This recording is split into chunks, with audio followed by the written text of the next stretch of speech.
Aabot sa 106 na umano'y cyber criminals ang naaresto sa buong bansa sa isinagawang Intensified Anti-Cybercrime Drive ng Philippine National Police.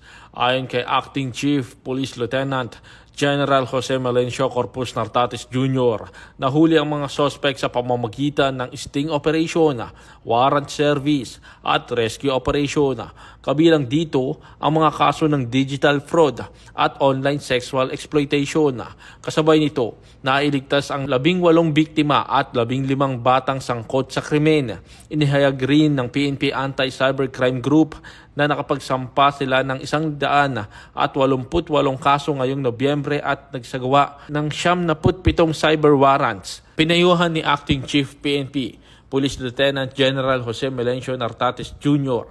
ang publiko na maging maingat sa online transactions, lalo na ngayong Kapaskuhan dahil karaniwang dumadami ang online scams sa panahong ito. Patuloy ang PNP sa kanilang kampanya laban sa cybercrime upang maprotektahan ang publiko sa digital na espasyo, at ito ang bagong PNP para sa bagong Pilipinas, serbisyong mabilis, tapat at nararamdaman.